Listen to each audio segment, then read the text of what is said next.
दोस्तों बहुत सारे स्टूडेंट को ऐप डाउनलोड नहीं करते बन रहा है या फिर कर भी लिया है तो कोर्स भी नहीं देख पा रहे हैं।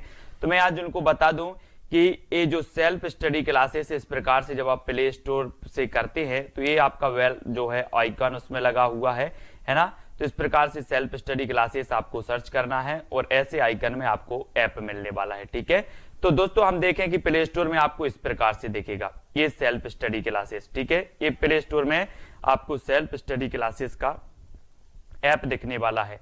ठीक है, ये इमेज उसमें डली है, ये आइकन, ये लोगो उसमें डला है। ठीक है, अब दोस्तों इसको इंस्टॉल करना है, यहां से आप इंस्टॉल करेंगे।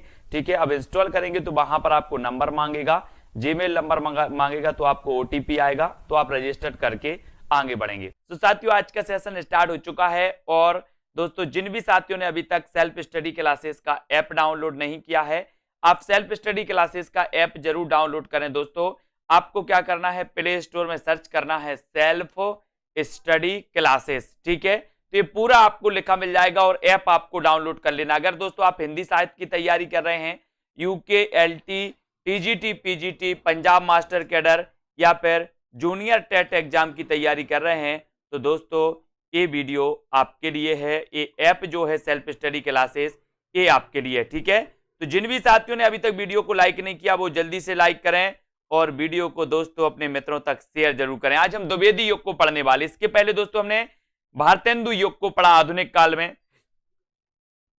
आज अपन द्विवेदी योग को पढ़ेंगे। द्विवेदी योग में आपको बताना है कि द्विवेदी योग का जो नामकरण किया गया वो किसके नाम पर किया गया, ये आपको चयन करना है।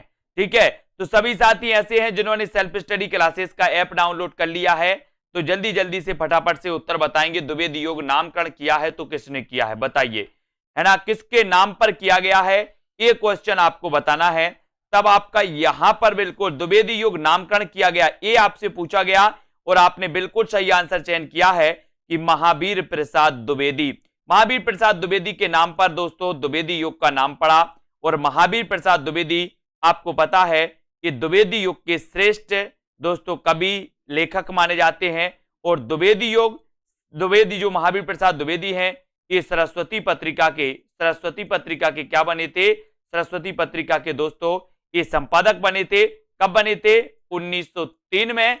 और सरस्वती पत्रिका यानी कि दोस्तों 1900 ईस्वी से ही द्विवेदी योग का आरंभ माना जाता है, 1900 ईस्वी से। ठीक है, ये आपको याद रख लेना। द्विवेदी योग का नामकरण महावीर प्रसाद द्विवेदी के नाम पर किया गया। इन्होंने गद्य और पद्य दोनों के लिए खली बोली में सामान्य बोलचाल की भाषा को प्राथमिकता देने की वकालत की। इनके द्वारा दोस्तों रचित अनुदित व मौलिक 80 ग्रंथ हैं और इनके प्रमुख काव्य संग्रह हैं काव्य मंजूषा, सुमन, काव्य कुंज, अबला विलाप, ये सभी इनकी दोस्तों रचनाएं मानी जाती हैं। ठीक है, ये चीज आपको याद रखना है यहां पर। अब आप पढ़ते हैं अगला क्वेश्चन। अगला क्वेश्चन यहां पर आपको बताना है दोस्तों सैरंध्री के रचनाकार कौन, ये क्वेश्चन आपसे पूछा गया। तो फिलहाल यहां पर तो आपको उत्तर दिख रहा होगा कि सैरंध्री के रचनाकार कौन माने जाते हैं, तो उत्तर है आपका मैथिली शरण गुप्त। ये क्वेश्चन पूछा गया है दोस्तों, सैरंध्री के रचनाकार कौन है। सैरंध्री के रचनाकार मैथिली शरण गुप्त हैं। यह गुप्त जी द्वारा रचित नाटक है। सैरंध्री नाटक किसका है, तो ये मैथिली शरण गुप्त का है। इनके द्वारा रचित नाटक है रंग में भंग, राजा प्रजा, है ना, ये आपको याद रख लेना दोस्तों। वन वैभव, विकट भट्ट, ब्रहणी, ब्रजांगना, है ना, बैतालिक, शक्ति, स्वदेश, ये इनकी बहुत ही महत्वपूर्ण रचनाएं मानी जाती हैं, इनको याद रख लेना है। और सैरंध्री भी किसकी है दोस्तों, मैथिली शरण गुप्त की रचना मानी जाती है, ये आपको याद रख लेना। ठीक है, बी नंबर आपका मैथिली शरण गुप्त बिल्कुल सही हो जाएगा। ठीक है, अगला क्वेश्चन आपको यहां पर अब चयन करना है। अगला क्वेश्चन है आपका कि कौन सी रचना अयोध्या से उपाध्याय हरिऔध की है। अयोध्या से उपाध्याय हरिऔध आपको पता होगा दोस्तों, अयोध्या से उपाध्याय हरिऔध जो हैं ये द्विवेदी युग के श्रेष्ठ कवि और लेखक माने जाते हैं। अयोध्या से उपाध्याय हरिऔध ने दोस्तों खड़ी बोली का प्रथम महाकाव्य लिखा था जिसका नाम था प्रिय प्रवास, आपको पता है ना। और आपसे अगर पूछा जाए कि खड़ी बोली का प्रथम महाकाव्य कौन सा है, तो प्रिय प्रवास, है ना। अयोध्या से उपाध्याय हरिऔध की रसकला कृष्ण शतक इनकी प्रथम रचना मानी जाती है, ये भी आपको याद रख लेना, कृष्ण शतक। ठीक है, तो यहां पर अयोध्या से उपाध्याय हरिऔध की रचना नहीं है, तो कौन सी नहीं है, यहां पर आपने बिल्कुल सही उत्तर बताया कि वैदेही वनवास तो इनकी रचना है। चुभते चौपदे भी इनकी रचना है, चौके चौपदे भी इनकी रचना है। कौन सी नहीं है? विचित्र विवाह है। विचित्र विवाह इनकी रचना नहीं मानी जाती और उत्तर चला जाता है ए की तरफ। अयोध्या सिंह उपाध्याय द्वारा रचित काव्य ग्रंथ है प्रिय प्रवास, हरिओद सत्सई, मर्म स्पर्श, है ना, कल्पलता, कृष्ण शतक, प्रेम प्रपंच, रसिक रहस्य, ये सारी की सारी मानी जाती हैं दोस्तों इनके, है ना। चौके चौपदे, पारिजात भी है, ठीक है, रस कलश भी इनका ग्रंथ है। ये हरिओद जी के ग्रंथ माने जाते हैं, इनको आपको याद रख लेना, ठीक है। हाँ, ये विचित्र विवाह है आपका, बिल्कुल सही है, ए नंबर। अगला क्वेश्चन आपको बताना है, द्विवेदी युग का वह साहित्यकार जिन्हें दोस्तों कविता, कामिनी, कांत, भारतेंदु, प्रज्ञेंदु, साहित्य सुधाकर उपाधियों से विभूषित किया गया, तो वो बताना है कि वो कवि कौन सा है। 4 विकल्प है हमारे सामने, जल्दी से लिख बताना है आपको कि द्विवेदी युग का वह साहित्यकार कौन सा है जिसे कविता, कामिनी, कांत कहा जाता है, जिसे भारतेंदु, प्रज्ञेंदु कहा जाता है, जिसे साहित्य सुधाकर कहा जाता है। 4 विकल्प हैं दोस्तों। पहला है नाथुराम शर्मा शंकर, दूसरा भारतेंदु हरिश्चंद्र, तीसरा रामधारी सिंह दिनकर और सूर्यकांत त्रिपाठी निराला। तो आपको पता है कि कविता, कामिनी, कांत, भारतेंदु प्रज्ञेंदु, साहित्य सुधाकर आदि उपाधियों से जो सम्मानित किया गया वो किया गया नाथुराम शर्मा शंकर। नाथुराम शर्मा शंकर को, यानी कि आपका विकल्प नंबर जो ए है वो बिल्कुल सही हो जाता है, ठीक है। इन्हें भारतेंदु प्रज्ञेंदु कहा जाता है, इन्हें साहित्य सुधाकर कहा जाता है, इन्हें कविता, कामिनी, कांत कहा जाता है, यानी कि उत्तर कहां चला जाता है? एक की तरफ, ठीक है। द्विवेदी युग के साहित्यकार नाथुराम शर्मा शंकर को कविता, कामिनी, कांत, है ना, भारतेंदु प्रज्ञेंदु, साहित्य सुधाकर आदि उपाधियों से विभूषित किया गया, ये भी याद रख लेना। और अगला क्वेश्चन है, बताना है आपको मैथिलीशरण गुप्त की काव्य रचना कौन सी नहीं है, कौन सी नहीं है, ये आपसे पूछा गया। तो दोस्तों यहां पर याद रख लेना, ये सिद्धराज है, हिडिंब है, जय भारत भी है, ये कृषक क्रंदन की रचना नहीं है, यानी कि आपका उत्तर डी की तरफ जाता है। डी नंबर कृषक क्रंदन आपका सही हो जाएगा। कृषक क्रंदन ये गया प्रसाद शुक्ल स्नेही की रचना मानी जाती है। किसकी मानी जाती है? गया प्रसाद शुक्ल स्नेही की रचना है। इनकी अन्य रचनाएं हैं प्रेम पच्चीसी, राष्ट्रीय वीणा, त्रिशूल, है ना, तरंग, करुणा तथा कादम्बिनी, ये सभी मानी जाती हैं, है ना। रंग में भंग, जयद्रथ वध, किसान, विकट भट्ट, गुरुकुल, साकेत, भारत भारती, झंकार, यशोधरा, द्वापर, जय भारत, विष्णुप्रिया, हिडिंबा, सिद्धराज, हिंदू, बैतालिक तथा पंचवटी आदि ये सभी रचनाएं किसकी हैं? मैथिलीशरण गुप्त की। लेकिन कृषक क्रंदन ये गया प्रसाद शुक्ल स्नेही की है ना। बोले कृषक का क्रंदन गया, कृषक का क्रंदन गया, गया तो गया प्रसाद शुक्ल स्नेही, ठीक है। अगला क्वेश्चन आपसे पूछा जाता है दोस्तों, अगला आपको बताना है कि मैथिलीशरण गुप्त की कौन सी रचना महाभारत संबंधी नहीं है। महाभारत संबंधी कौन सी नहीं है पूछा है यहां पर। तो वन वैभव नहीं है, शक्ति, सैरंध्री या फिर कव संहार। प्रश्न क्रमांक 6 और 6 में आपको चयन करना है, छठवीं का आंसर क्या हो जाएगा? महाभारत संबंधी नहीं है तो कौन सी नहीं है बताइए। 4 विकल्प है, चौथा विकल्प सैरंध्री है ना, चौथा विकल्प सैरंध्री है। और दोस्तों 3 विकल्प आपको दिख रहे होंगे, वन वैभव, शक्ति, है ना, और दोस्तों कप संहार और सैरंध्री। तो यहां पर आपको इतना याद रखना है कि जो ये शक्ति है, शक्ति, ये दोस्तों महाभारत संबंधी नहीं है और उत्तर चला जाता है विकल्प नंबर बी की तरफ, है ना। तो ये बी नंबर आपका बिल्कुल सही है। मैथिलीशरण गुप्त की कौन सी रचना महाभारत संबंधी नहीं है? तो बी नंबर बिल्कुल राइट, है ना, वेरी गुड, बी नंबर आपका सही उत्तर हो जाता है। अब दोस्तों आते हैं अगले प्रश्न की ओर।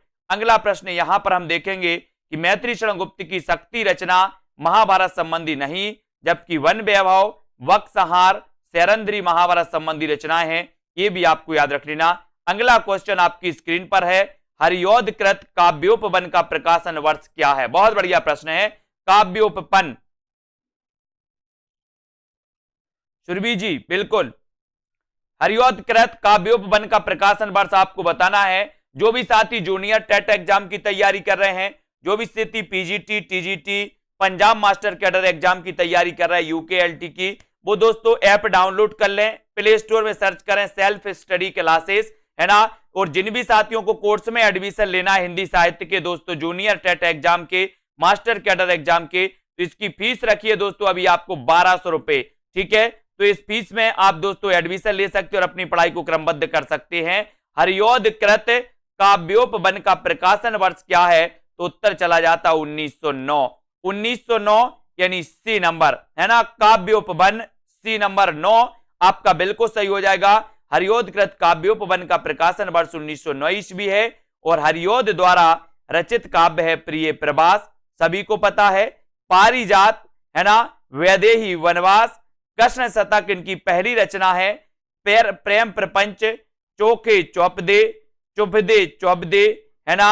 और दोस्तों ये सारी की सारी रचनाएं मानी जाती हैं इनकी अयोध्या से उपाध्याय हरियोध की। अब अगला क्वेश्चन आपको यहां पर चयन करना है, किसके साहित्य को हम सरस्वती और इंदु में जिस प्रयोगात्मक रूप में देखते हैं वही उस साहित्य का असली रूप है।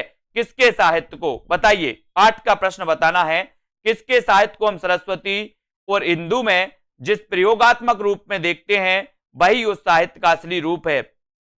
भारतेंदु युग, द्विवेदी युग, छायावादी युग या फिर आधुनिक युग। प्रश्न क्रमांक आपका 8 नंबर आपको चयन करना है, 8वां नंबर। प्रश्न क्रमांक 8 में, और 8 में आपका बिल्कुल सही आंसर हो जाएगा द्विवेदी युग। द्विवेदी युग यानी बी नंबर, ठीक है। किसके साहित्य को हम सरस्वती और इंदु में जिस प्रयोगात्मक रूप में देखते हैं वही उस साहित्य का असली रूप है, ये आपका द्विवेदी युग बिल्कुल सही हो जाएगा। बी नंबर आपका बिल्कुल सही हो जाएगा। द्विवेदी युगीन 1900 ईस्वी से 1918 ईस्वी तक साहित्य को हम सरस्वती एवं इंदु में जिस प्रयोगात्मक रूप में देखते हैं वही उस साहित्य का असली रूप है, ठीक है। और सरस्वती पत्रिका का प्रकाशन 1900 ईस्वी, ये आपको याद रख लेना है दोस्तों, ठीक है। आचार्य महावीर प्रसाद द्विवेदी जी इसके ख्याति लब्ध संपादक हुए, ये भी आपको याद रख लेना दोस्तों, है ना। ये सारी चीजें आपको याद रखनी है। अगला क्वेश्चन, खड़ी बोली हिंदी का आधुनिक कालीन प्रथम महाकाव्य कौन सा है। खड़ी बोली हिंदी का आधुनिक कालीन प्रथम महाकाव्य कौन सा माना जाता है। खड़ी बोली हिंदी का आधुनिक कालीन प्रथम महाकाव्य कौन सा माना जाता है, या ऐसे भी क्वेश्चन आ सकता है कि खड़ी बोली का प्रथम महाकाव्य कौन सा है। ऐसे भी घुमा के पूछ लिया है आपसे कि खड़ी बोली हिंदी का आधुनिक कालीन प्रथम महाकाव्य कौन सा है, बताइए। 4 विकल्प हमारे पास हैं और सभी को लगभग पता है कि खड़ी बोली हिंदी का जो प्रथम महाकाव्य है वो महाकाव्य है प्रिय प्रवास। कौन सा है, प्रिय प्रवास। खड़ी बोली हिंदी का आधुनिक कालीन प्रथम महाकाव्य प्रिय प्रवास, सन 1914 ईस्वी में अयोध्या से उपाध्याय हरियोध द्वारा रचित 17 सर्गों का प्रबंध काव्य है। प्रिय प्रवास का सर्वप्रथम नाम ब्रजांगना विलाप था। यह संपूर्ण काव्य संस्कृत के वर्ण वृत्तों पर आधारित है। इस प्रबंध काव्य में कृष्ण के बचपन से लेकर मथुरा प्रस्थान तक का वर्णन है ना। इसमें कितने सर्ग हैं, 17 सर्ग हैं, ये याद रख लेना हरियोध जी के प्रिय प्रवास में, इसको सभी याद रखेंगे। विख्यात जीवन व्रत हमारा लोक हित एकांत था, आत्मा अमर है देह नश्वर ए अटल सिद्धांत था। उपर्युक्त पंक्तियां किस कृति में संग्रहित हैं, बताइए किस कृति में संग्रहित हैं। विख्यात जीवन व्रत हमारा कौन सी कृति में संग्रहित है दोस्तों, ये 4 विकल्प आपको चयन करना है। तो विख्यात जीवन व्रत हमारा लोक हित एकांत था और आत्मा अमर है देह नश्वर ए अटल सिद्धांत था। उपर्युक्त पंक्तियां किस कृति में संग्रहित हैं, तो 4 विकल्प हैं, साकेत, है ना, सिद्धराज, भारत भारती या फिर इनमें से कोई नहीं। तो अब आपका राइटिंग सही हो जाएगा, उत्तर जो हो जाएगा सही वो हो जाएगा भारत भारती। भारत भारती में ये दोस्तों विख्यात जीवन व्रत हमारा लोक हित एकांत था, आत्मा अमर है देह नश्वर यह अटल सिद्धांत था। ये जो पंक्तियां हैं ये भारत भारती की पंक्तियां हैं और भारत भारती के रचनाकार कौन है, मैथिली शरण गुप्त, है ना, याद रख लेना। राष्ट्रीय काव्यधारा की रचना है, इसी रचना की प्रसिद्धि के कारण उन्हें राष्ट्र कवि की संज्ञा भी दी गई, ये भी आपको पता होगा। है ना। उपर्युक्त पंक्ति भारत भारती में संग्रहित है। 1912 ईस्वी में रचित भारत भारती ग्रंथ के लेखक मैथिली शरण गुप्त हैं।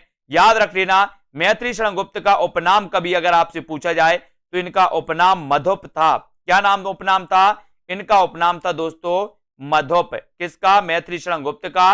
और इन्हें दद्दा भी कहते थे। क्या? दद्दा। ठीक है, ये राष्ट्रकवि थे। राष्ट्रकवि इन्हें दोस्तों मैथिली शरण गुप्त की जो भारत भारती इसकी प्रसिद्धि के कारण महात्मा गांधी ने राष्ट्रकवि की उपाधि दी थी, है ना। और इनका उपनाम क्या था? मधुप। और दद्दा भी इनका उपनाम था। कभी अगर एग्जाम में आ जाए तो छोड़ना नहीं। द्विवेदी युग की कविता है तो कौन सी है? उपदेशात्मक एवं इतिवृत्तात्मक कविता है ना। प्रकृति चित्रात्मक है, नव जागरण परक है, या फिर नारी चेतनात्मक है? बताइए। प्रश्न क्रमांक आपका 11 है। 11 में द्विवेदी युग की कविता बताना है। कविता है तो किस प्रकार की है, या कविता की विशेषता है तो वो किस प्रकार की विशेषता है? द्विवेदी युग की कविता है तो आपका सही उत्तर हो जाएगा उपदेशात्मक एवं इतिवृत्तात्मकता, है ना। इतिवृत्तात्मक यानी ए नंबर आपका बिल्कुल सही है ना। द्विवेदी युग की कविताओं में उपदेशात्मक एवं इतिवृत्तात्मक प्रमुख रूप से पाया जाता है। इतिवृत्तात्मक का नहीं होता है दोस्तों वस्तु वर्णन, है ना। और द्विवेदी युग को जागरण सुधार काल भी कहा जाता है। ये क्वेश्चन कई बार आया है कि जागरण सुधार काल किसे कहा जाता है? जागरण सुधार काल किसे कहा जाता है? ठीक है, तो आपको बताना है कि वो कहा जाता है द्विवेदी युग को। ठीक है, अगला है मैथिली शरण गुप्त ने इतिहास के उपेक्षित नारी पात्र को निम्न पुस्तक में प्रतिष्ठित किया, है ना। इतिहास के उपेक्षित नारी पात्र को किस पुस्तक में प्रतिष्ठित किया? बताइए। भारत भारती में, रंग में भंग, या फिर द्वापर, या फिर साकेत में? आपको पता है दोस्तों, है ना, बोले सर राम के साथ तो सीता वनवास गई थी, है ना, लेकिन लक्ष्मण के साथ उर्मिला नहीं गई थी। और ये इतिहास उपेक्षित नारी मानी जाती हैं दोस्तों, है ना, कि राम की सीता और राम का वियोग तो सबने देखा, लेकिन उर्मिला और लक्ष्मण का वियोग किसी ने नहीं देखा। यानी कि इतिहास के उपेक्षित नारी पात्र को निम्न पुस्तक में प्रतिष्ठित किया गया, तो वो पुस्तक है साकेत, है ना। साकेत मैथिली शरण गुप्त जी का महाकाव्य है और ये राम काव्य पर आधारित महाकाव्य माना जाता है दोस्तों, याद रख लेना। और इसमें कितने सर्ग हैं? तो साकेत में 12 सर्ग हैं, ये भी आपको याद रख लेना। ठीक है, और मैथिली शरण गुप्त ने इतिहास की उपेक्षित नारी पात्र उर्मिला लक्ष्मण की पत्नी को साकेत नामक पुस्तक में प्रतिष्ठित किया। हिंदी साहित्य में रामचरितमानस के बाद राम काव्य का दूसरा स्तंभ मैथिली शरण गुप्त कृत साकेत है ना। और भारत भारती, रंग में भंग, द्वापर, यशोधरा, पंचवटी, बिकट भट्ट, ये बिकट आया, बिकट भट्ट कई बार एग्जाम में पूछी गई ये रचना। झंकार, विष्णु प्रिया भी पूछी गई, किसकी रचना है? ये भी मैथिली शरण गुप्त की मानी जाती है ना। अब दोस्तों यहां पर आपको बताना है क्या हो जाएगा। द्विवेदी युग का एक और नाम है, तो क्या नाम है? बताइए। द्विवेदी युग का एक और क्या नाम है? संक्रांति काल इसे कहते हैं, संधि काल कहते हैं, गद्य काल, या फिर जागरण सुधार काल कहते हैं। द्विवेदी युग का एक अन्य नाम क्या है? प्रश्न क्रमांक 13 में आपको उत्तर चयन करना है। द्विवेदी युग का एक अन्य नाम आपको बताना है और उत्तर चला जाता है जागरण सुधार काल। जागरण सुधार काल यानी आपका जो सी नंबर है जागरण सुधार काल, वो बिल्कुल सही है। द्विवेदी युग का एक और नाम जागरण सुधार काल है। यह नाम डॉक्टर नगेंद्र द्वारा दिया गया, जबकि डॉक्टर रामकुमार वर्मा ने आदि काल को संधि काल या चारण काल नाम दिया, है ना। ये तो रामकुमार वर्मा की थी। आचार्य शुक्ल ने आधुनिक काल को गद्य काल कहा। एक क्वेश्चन भी कई बार आया है। ठीक है, अब दोस्तों यहां पर द्विवेदी युगीन साहित्य में किस प्रवृत्ति की प्रमुखता नहीं है? द्विवेदी युगीन साहित्य में किस प्रवृत्ति की प्रमुखता नहीं है? तो गद्यात्मकता की, काव्यात्मकता की, इतिवृत्तात्मकता की, या फिर वैचारिकता की? द्विवेदी युगीन साहित्य में किस प्रवृत्ति की प्रमुखता नहीं है? बताइए। द्विवेदी युगीन साहित्य में किस प्रवृत्ति की प्रमुखता नहीं है, ये उत्तर आपको बताना है। तो द्विवेदी युगीन साहित्य में किस प्रवृत्ति की प्रमुखता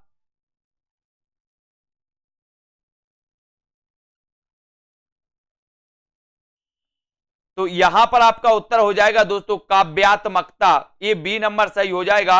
यहां पर ये डी नहीं होगा। काव्यात्मकता आपका बिल्कुल सही हो जाएगा, क्योंकि इतिवृत्तात्मकता की प्रमुख विशेषता मानी जाती है ना। तो ये बी नंबर आपका बिल्कुल सही है। गद्यात्मकता, वैचारिकता द्विवेदी युग प्रधान प्रवृत्तियां रही हैं। गद्यात्मकता भी रही है, वैचारिकता भी रही है ना, इतिवृत्तात्मकता भी रही है। नहीं रही तो कौन सी नहीं रही? काव्यात्मकता नहीं रही।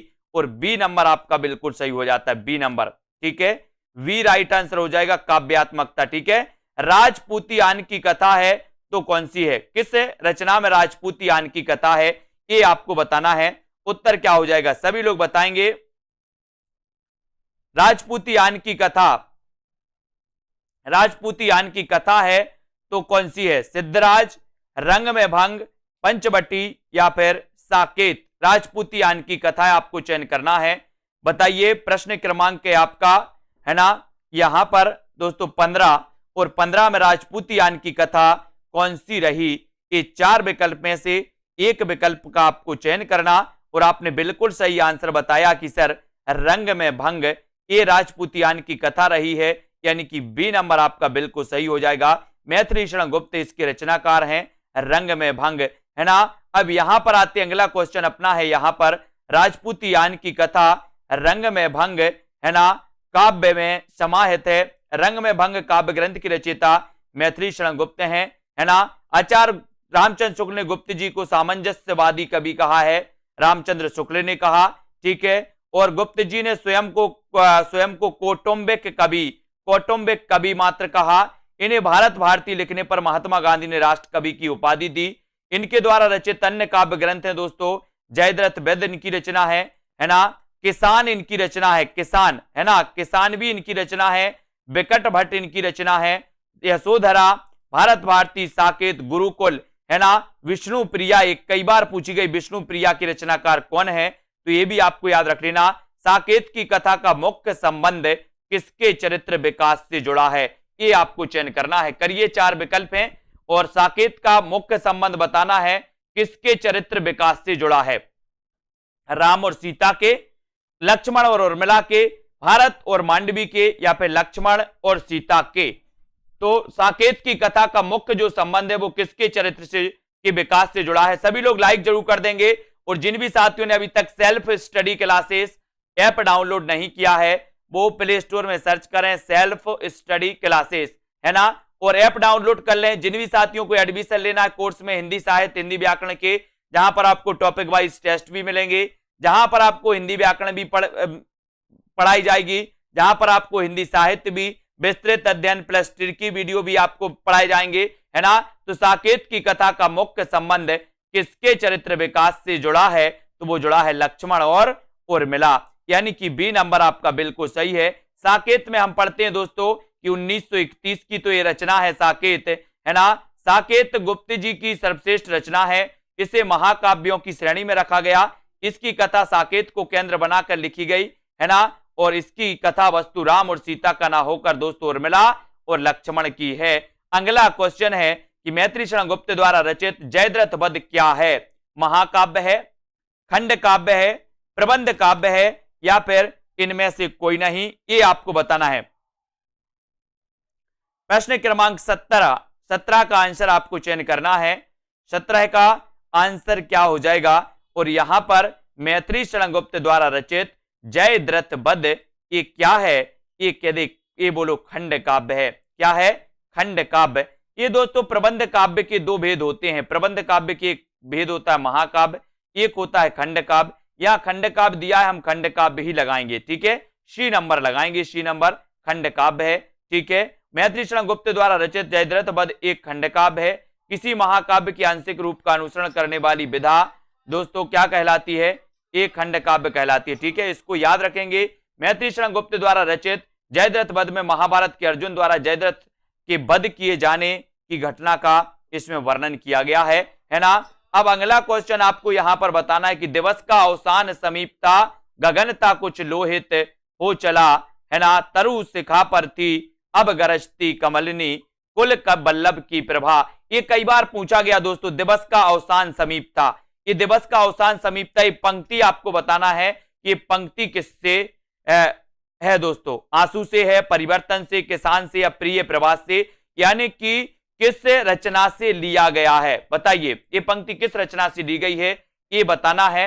प्रश्न क्रमांक 18 में दिवस का अवसान समीप था, है ना, गगनता कुछ लोहित हो चला, तरु शिखा पर थी अब राजती कमलिनी, है ना। ये क्वेश्चन कई बार आया।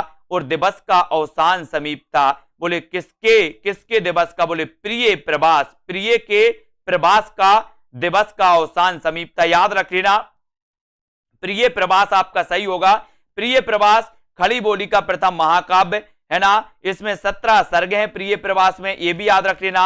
और ये दोस्तों किसकी रचना है? अयोध्या से उपाध्याय हरिऔध, है ना। उक्त काव्य पंक्तियों का संबंध दोस्तों द्विवेदी युग के श्रेष्ठ कवि माने जाते हैं अयोध्या से उपाध्याय हरिऔध, और इन्हें कवि सम्राट कहा जाता है। किसे, अगर आपसे कभी पूछा जाए कि कवि सम्राट किसे कहा जाता है, तो अयोध्या से उपाध्याय हरिऔध को। इन्होंने दोस्तों निःशुल्क नागरिक प्रचारणी सभा और साहित्य की सेवा के लिए इन्हें कवि सम्राट की उपाधि दी गई थी, है ना। 1914 ईस्वी में रचित प्रिय प्रभास 17 सर्ग इसमें माने जाते हैं। इसको आपको याद रख लेना दोस्तों। और यहां पर अगला क्वेश्चन आपको बताना है कि द्विवेदी जी ने किस भाषा को कविता के सिंहासन से उतारकर खड़ी बोली को प्रतिष्ठित करने में काफी योगदान दिया? तो बताइए, 4 विकल्प हैं, फारसी भाषा, संस्कृत भाषा, ब्रज भाषा या फिर पाली भाषा। किस भाषा को उतारकर दोस्तों खड़ी बोली को प्रतिष्ठित करने में काफी योगदान दिया?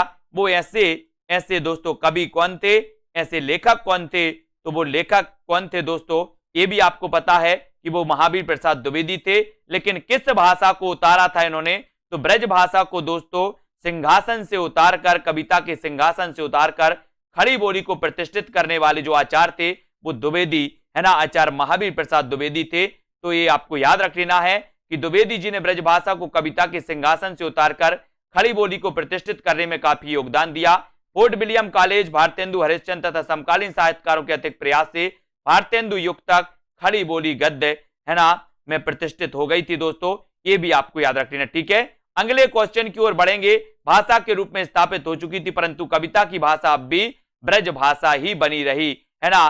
चिरगांव किस कवि का जन्म स्थान है? चिरगांव जिला झांसी, बताइए, चिरगांव जिला झांसी किस कवि का जन्म स्थान है? माखनलाल चतुर्वेदी का, मैथिली शरण गुप्त, सुमित्रा कुमारी चौहान या फिर सुमित्रा नंदन पंत। चिरगांव किस कवि का जन्म स्थान है, ये आपको बताना है। प्रश्न क्रमांक है आपका 20 का आंसर आपको बताना है कि चिरगांव किस कवि का जन्म स्थान माना जाता है। माखनलाल चतुर्वेदी का तो नहीं है, किसका है बताइए। और उत्तर आपका बिल्कुल सही आंसर हो जाएगा कि सर चिरगांव जिला झांसी, चिरगांव में जन्म हुआ था राष्ट्र कवि मैथिली शरण गुप्त का, राष्ट्र कवि मैथिली शरण गुप्त का, जिनकी रचना भारत भारती के लिए 1912, ये दोस्तों 1912 की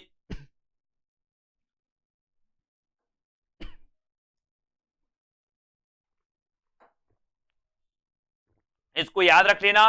मैथिली शरण गुप्त जी का जन्म झांसी जिले के चिरगांव में हुआ था। राष्ट्र कवि गुप्त जी के द्वारा लिखे गए काव्य ग्रंथ हैं जयद्रथ वध, भारत भारती, साकेत, यशोधरा, पंचवटी, विष्णुप्रिया, विष्णुप्रिया याद रख लेना ये दोस्तों। और माखनलाल चतुर्वेदी का जन्म मध्य प्रदेश के कहा हुआ था? होशंगाबाद जिले के बाबई गांव में हुआ था, है ना। सुमित्रा कुमारी चौहान का जन्म प्रयाग के निहालपुर गांव में हुआ था। और पंत जी का जन्म हुआ था दोस्तों उत्तर प्रदेश, है ना, अल्मोड़ा जिले में हुआ था, अल्मोड़ा उत्तराखंड, है ना, अल्मोड़ा जिले के कोसानी गांव में हुआ था। ये भी आपको याद रख लेना, जो अब उत्तराखंड में आता है अल्मोड़ा जिला के कोसानी गांव, ठीक है। अब यहां पर आपको सुमेलित करना है प्रिय प्रवास, रंग में भंग, मृत्युंजय या फिर पथिक। बताइए प्रिय प्रवास के रचनाकार कौन है, रंग में भंग की रचना किसने की, मृत्युंजय किसकी रचना है, और दोस्तों पथिक के रचनाकार कौन है। ये 4 कूट आपसे दिए हैं। 4 कूट में से प्रिय प्रवास तो आपने कई बार पढ़ा। प्रिय प्रवास यानी कि दोस्तों हरिऔध की रचना, महाकाव्य है ना, 1914 में लिखा गया, प्रकाशित हुआ। रंग में भंग तो आपको पता ही है, मैथिली शरण गुप्त हैं, ठीक है। अब आपको पथिक बताना है, तो पथिक के रचनाकार तो कौन है, राम नरेश त्रिपाठी, राम नरेश त्रिपाठी, है ना। मानसी स्वप्न पथिक, ये राम नरेश त्रिपाठी की रचना है। और मृत्युंजय के रचनाकार कौन है, ठीक है, राय देवी प्रसाद पूर्ण, ठीक है। तो प्रिय प्रवास किसकी है, हरिऔध की, रंग में भंग मैथिली शरण गुप्त, मृत्युंजय राय देवी प्रसाद पूर्ण और पथिक राम नरेश त्रिपाठी। ठीक है, ये क्लियर, इतनी चीजें आपकी क्लियर हो गई।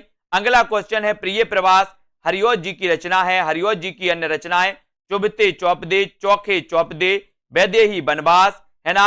और दोस्तों मैथिली शरण गुप्त की रंग में भंग है, ये भी आपको याद रख लेना। पथिक राम नरेश त्रिपाठी की है। ठीक है, मृत्युंजय राय देवी प्रसाद पूर्ण की रचना कई बार पूछी गई। अब दोस्तों यहां पर आपसे रचना काल की दृष्टि से पूछा गया कि रचना काल की दृष्टि, रचना क्रम की दृष्टि से बताइए कृतियों का सही अनुक्रम क्या है। अगर आपको दिख रहा हो तो आप जरूर बताइएगा। प्रश्न क्रमांक रचना काल की दृष्टि से कृतियों का सही अनुक्रम बताना है, तो चयन करिए रचना काल की दृष्टि से। और रचना काल की दृष्टि से इसका सही जो उत्तर है दोस्तों, रचना काल की दृष्टि से, सभी लोग वीडियो को लाइक जरूर कर दिएगा। ये दोस्तों आपका प्रिय प्रवास, साकेत, तुलसीदास और कृष्णायन, ये माने जाती है, बिल्कुल सही है। इनके बारे में अपन यहां पर पढ़ेंगे कि प्रिय प्रवास का रचना काल 1914, साकेत 1931, तुलसीदास 1938, कृष्णायन 1943, है ना। प्रिय प्रवास अयोध्या से उपाध्याय हरिओत की, साकेत मैथिली शरण गुप्त की, तुलसीदास सूर्यकांत त्रिपाठी निराला की रचना है तुलसीदास, और कृष्णायन द्वारिका प्रसाद की रचना है। ठीक है, इनको आपको याद रख लेना। और दोस्तों आपको पता है कि हिंदी में रामचरितमानस के बाद राम काव्य का जो दूसरा स्तंभ माना जाता है वो साकेत महाकाव्य माना जाता है। राम काव्य पर आधारित महाकाव्य है दोस्तों, इसको अपन को याद रख लेना है। फिर बढ़ते हैं अगले क्वेश्चन की ओर। अगला क्वेश्चन आपको यहां पर चयन करना है। अगला क्वेश्चन आपको बताना है कि यहां पर चयन करिए, ये है दोस्तों आपका क्वेश्चन। आपको बताना है कि करते करते तुलसीदास भी कैसे मानस नाद, है ना, महावीर का यदि उन्हें मिलता नहीं प्रसाद। उक्त पंक्तियों के रचनाकार कौन है बताइए। ये उक्त पंक्ति किसी, करते तुलसीदास भी कैसे मानस नाद, महावीर का यदि उन्हें मिलता नहीं प्रसाद। उक्त पंक्तियों के रचनाकार आपको बताना है। ये पंक्ति किसकी है, ये पंक्ति आपको बताना है। और ये पंक्ति है दोस्तों मैथिली शरण गुप्त की, है ना। उक्त कवियों की रचना, पंक्तियों के रचनाकार राष्ट्रकवि मैथिली शरण गुप्त हैं, है ना। और दोस्तों मैथिली शरण गुप्त की निम्न कृतियां भारत भारती, पंचवटी, यशोधरा, झंकार, झंकार भी इनकी रचना है। ठीक है, ये मैथिली शरण गुप्त की पंक्ति मानी जाती है, पूछी गई है कई बार। और अगला क्वेश्चन है इतिवृत्तात्मकता किस काव्य युग की प्रमुख विशेषता है। ये क्वेश्चन तो कई बार आया, इतिवृत्तात्मकता के बारे में आपसे पूछा जाता है। और जिन भी साथियों ने अभी तक self study classes app download नहीं किया है वो आज ही दोस्तों सेल्फ स्टडी क्लासेस ऐप को डाउनलोड कर लें। ठीक है, और दोस्तों अपनी पढ़ाई को स्टार्ट कर दें। जिन भी साथियों को जूनियर टेट एग्जाम के लिए कोर्स में एडमिशन लेना है, जिन भी साथियों को टीजीटी पीजीटी के लिए कोर्स में एडमिशन लेना है, तो फीस मात्र 1200 रखी गई है। 1 साल तक वैलिड रहेगा ये आपका कोर्स, है ना। तो आप अध्ययन कर सकते हो। इतिवृत्तात्मकता किस युग की प्रमुख विशेषता है, उत्तर चला जाता है द्विवेदी युग की, है ना। इतिवृत्तात्मकता मतलब होता है वस्तु वर्णन, है ना। और वस्तु वर्णन द्विवेदी युग की प्रमुख विशेषता है, जिसकी सबसे मुख्य विशेषता देशभक्ति एवं राष्ट्रीय जागरण का उद्दीप्त स्वर माना जाता है। अगला क्वेश्चन आपकी स्क्रीन पर है साथियों, वैदेही बनवास के लेखक कौन है, आपको चयन करना है। 25 का उत्तर आपको बताना है, वैदेही बनवास। और अपन ने पढ़ी है दोस्तों, है ना, कौन कौन सी पढ़ी है, पारिजात पढ़ ली, कृष्ण शतक पढ़ ली, रसकलश पढ़ ली, प्रिय प्रवास पढ़ ली, वैदेही बनवास पढ़ ली, चौके चौपदे पढ़ ली, चुभते चौपदे पढ़ ली। ये सारी रचनाएं किसकी मानी जाती हैं, है ना। ये सारी रचनाएं मानी जाती हैं दोस्तों किसकी, अयोध्या से उपाध्याय हरिओत की। इन्हें कवि सम्राट कहा जाता है, ये भी याद रख लेना। कवि सम्राट की उपाधि से सम्मानित किया गया इनके लिए। और दोस्तों अयोध्या से उपाध्याय हरिओत याद रख लेना, ये द्विवेदी युग के श्रेष्ठ कवि माने जाते हैं। इनकी वैदेही बनवास इनकी रचना है और कई बार पूछी भी गई है। आधुनिक हिंदी कविता में द्विवेदी युग का समय बताना है, द्विवेदी युग की सीमा बताना है। दोस्तों द्विवेदी युग का काल क्या था, इसका चयन आपको करना है। सभी लोग राइट जरूर कर देना, सभी लोगों को राइट जरूर करना है। ठीक है, और दोस्तों है ना, पूरा आपको राइट यहां पर करना है। ठीक है, तो आधुनिक हिंदी कविता में द्विवेदी युग का काल सीमा कब तक माना जाता है, ये उत्तर आपको बताना है। जल्दी से बताएं अनीता जी, एक ही प्रश्न में थोड़ी बैठे रहेंगे अपन लोग, है ना। बताइए आधुनिक हिंदी कविता में द्विवेदी युग का काल सीमा कब तक माना जाता है। जितना आपके लिए इंपॉर्टेंट होता है वो आपको बताया जाता है। ठीक है, और जिनको एक्स्ट्रा पढ़ना है वो बुक से भी पढ़ सकते हैं। आधुनिक हिंदी कविता में द्विवेदी युग का काल सीमा कब तक माना जाता है, तो वो माना जाता है 1900 से दोस्तों, यहां पर विकल्पानुसार जो है वो 1900 से 1918, वैसे 1900 से 1920 भी माना जाता है। याद रख लेना, क्योंकि 1918 से छायावाद का उदय हो जाता है, इसलिए विकल्पानुसार अपन उत्तर लगाएंगे 1900 से 1918, यानी कि डी नंबर। ठीक है, इसको याद रख लेना। अगला क्वेश्चन, इनमें से कौन सा कवि द्विवेदी युग का है, ये प्रश्न क्रमांक 27 का आंसर बताना है। द्विवेदी युग का कवि कौन सा है, ये बताइए। बद्रीनारायण चौधरी प्रेमघन, राधा कृष्णदास, है ना, जसवंत सिंह, गया प्रसाद शुक्ल स्नेही। प्रश्न क्रमांक 27 बताइए, द्विवेदी युग का है तो कौन सा है, इनमें से कौन सा कवि द्विवेदी युग का है, ये आपको चयन करना है। तो द्विवेदी युग का कवि कौन सा है, बद्रीनारायण चौधरी प्रेमघन है क्या, है ना, राधा कृष्णदास है, जसवंत सिंह है, या फिर गया प्रसाद शुक्ल स्नेही। द्विवेदी युग का कवि कौन सा है, 4 विकल्प हैं। सेल्फ स्टडी क्लासेस ऐप जरूर डाउनलोड करना है आपको साथियों, है ना, और आपको विस्तृत अध्ययन पढ़ना है, ट्रिक से पढ़ना है, टॉपिक वाइज टेस्ट भी लगाना है। तो एक ही कोर्स में आपको ये सब कुछ मिलने वाला है। मात्र एक कोर्स आपको 1200 रुपए में दोस्तों एडमिशन इसमें आप ले सकते हो, कभी भी ले सकते हो। और द्विवेदी युग का कभी आपसे पूछा गया तो आपने बता दिया गया प्रसाद शुक्ल स्नेही, और उत्तर चला जाता है डी की तरफ। डी नंबर आपका बिल्कुल सही हो जाता है। ये द्विवेदी युग के कवि माने जाते हैं, कौन, गया प्रसाद शुक्ल स्नेही जी। इनको अपन को याद रख लेना है। और यहां पर दोस्तों याद रख लेना है, बद्रीनारायण चौधरी की बात करें तो इनका पूरा नाम था बद्रीनारायण चौधरी प्रेमघन, है ना। और दोस्तों आपको पता है कि ये प्रेमघन का जन्म हुआ था 1855 में, आपको पता होगा, है ना। राधा कृष्णदास का 1865 में। भारतेंदु युग के ये कवि माने जाते हैं, जबकि गया प्रसाद शुक्ल स्नेही 1883, यानी कि ये द्विवेदी युग के कवि माने जाते हैं। इनको भी याद रख लेना। जसवंत सिंह तो आपको पता ही है, इनकी भाषा भूषण रचना है और ये रीतिकाल के कवि हैं। ठीक है, अब अगला क्वेश्चन है, चौपट चपेट और मयंक मंजरी। चौपट चपेट और मयंक मंजरी नाटकों की रचनाकार कौन है, बताइए। चौपट चपेट और मयंक मंजरी, बढ़िया प्रश्न है। चौपट चपेट मयंक मंजरी नाटकों के रचनाकार आपको चयन करना है। किशोरी लाल गोस्वामी है, बाबू राम कृष्ण वर्मा है ना, या फिर मथुरा प्रसाद चौधरी, या फिर रूप नारायण पांडे हैं। तो चौपट चपेट और मयंक मंजरी के रचनाकार आपको बताना है। तो चौपट चपेट, बोले सर चपेटा खेलते हैं, किशोर किशोरियां चपेटा, आपने देखा होगा गांव में, है ना, एक खेल होता है चपेटा, है ना। तो चपेटा और मयंक मंजरी एक किशोरी लाल गोस्वामी जी के नाटक माने जाते हैं, और उत्तर चला जाता है आपका एक ही तरफ। ये नंबर आपका बिल्कुल सही हो जाता है। ठीक है, फिर अगला क्वेश्चन यहां पर आता है दोस्तों। अगला क्वेश्चन आपको बताना होता है कि द्विवेदी युग के सर्वश्रेष्ठ प्रगीतकार कौन माने जाते हैं। द्विवेदी युग के सर्वश्रेष्ठ प्रगीतकार कौन माने जाते हैं, रूप नारायण पांडे, लोचन प्रसाद पांडे, मुकुटधर पांडे, या फिर इनमें से कोई नहीं। द्विवेदी युग के सर्वश्रेष्ठ बताना है, द्विवेदी युग के सर्वश्रेष्ठ प्रगीतकार कौन माने जाते हैं। प्रश्न क्रमांक 29 और 29 द्विवेदी युग के दोस्तों सर्वश्रेष्ठ प्रगीतकार माने जाते हैं मुकुटधर पांडे। कौन माने जाते हैं, मुकुटधर पांडे, यानी कि आपका सी बिल्कुल सही है। और मुकुटधर पांडे को आचार्य रामचंद्र शुक्ल ने छायावाद का प्रवर्तक माना, है ना। मुकुटधर पांडे ने छायावाद शब्द का सबसे पहले प्रयोग किया। मुकुटधर पांडे ने स्वच्छंदतावाद शब्द का सबसे पहले प्रयोग किया। स्वच्छंदतावाद के प्रवर्तक माने जाते श्रीधर पाठक, लेकिन स्वच्छंदतावाद शब्द का सबसे पहले प्रयोग करने वाले जो हैं वो कौन है, मुकुटधर पांडे, है ना। और मुकुटधर पांडे द्विवेदी युग के सर्वश्रेष्ठ प्रगीतकार भी माने जाते हैं, ये चीज भी आपको याद रख लेना।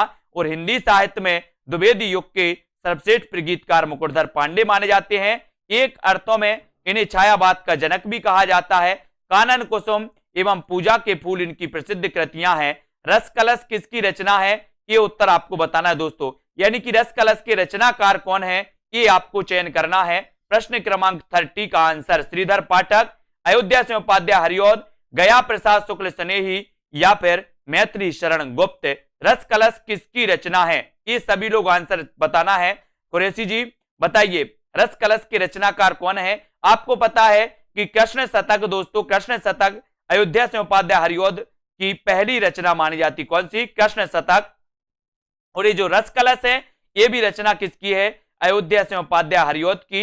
इनकी रचना, ये रचनाएं दी है रस कलश की रचनाकार है ना, अयोध्या से उपाध्याय हरिऔध, गुणवंत हेमंत श्रीधर पाठक की, भारत भारती मैथिली शरण गुप्त, प्रेम पचेसी गया प्रसाद शुक्ल सनेही की है, हरिऔध श्रीधर पाठक तथा मैथिली शरण गुप्त आदि ये द्विवेदी है ना मंडल के कवि माने जाते, द्विवेदी युग के कवि माने जाते। ठीक है, मैथिली शरण गुप्त की प्रतिभा का विकास सर्वाधिक किस साहित्य के रूप में देखने को मिलता है, ये बताना है दोस्तों। मैथिली शरण गुप्त की प्रतिभा का विकास सर्वाधिक किस साहित्य के रूप में देखने को मिलता है, ये आपको चयन करना है। सभी लोग आंसर चयन करेंगे और उत्तर आपका क्या हो जाएगा, उत्तर का आपको बताना है। और मैथिली शरण गुप्त की प्रतिभा का विकास सर्वाधिक किस साहित्य रूप में देखने को मिलता है, तो वो मिलता है प्रबंधकार के रूप में। प्रबंधकार के रूप में, यानी बी नंबर आपका बिल्कुल सही है, बी नंबर बिल्कुल सही हो जाएगा, प्रबंधकार के रूप में। इसको याद करेंगे, है ना। मैथिली शरण गुप्त की प्रतिभा का विकास सर्वाधिक प्रबंधकार के रूप में हिंदी साहित्य में देखने को मिलता है। ठीक है, रंग में भंग 1909, जयद्रथ वध, किसान, विकट भट्ट, गुरुकुल, साकेत, भारत भारती, झंकार, यशोधरा, द्वापर, जय भारत, पंचवटी, हिडिंबा, विष्णु प्रिया, इस सारी की सारी रचनाएं कुछ की मानी जाती हैं, मैथिली शरण गुप्त की। इन रचनाओं को याद करना है दोस्तों। मैथिली शरण गुप्त की कौन सी रचना नायिका प्रधान नहीं है, ऐसे भी क्वेश्चन आते हैं, नायिका प्रधान कौन सी रचना नहीं है, ये आपको बताना है। पंचवटी नहीं है, विष्णु प्रिया नहीं है, या फिर यशोधरा या साकेत नहीं है। इसका उत्तर सभी लोग बताएंगे, चयन करें सभी लोग, क्या हो जाएगा। मैथिली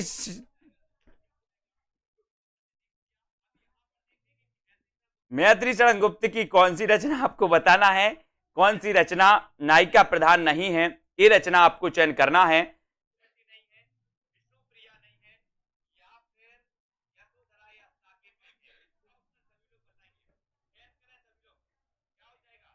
तब आपका बिल्कुल सही है, मैथिली शरण गुप्त की कौन सी रचना नायिका प्रधान नहीं है, उत्तर सही है दोस्तों, पंचवटी। ठीक है,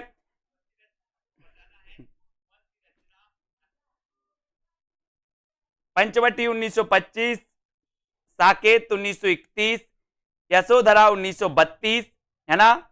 इन रचनाओं को आपको याद रखना है।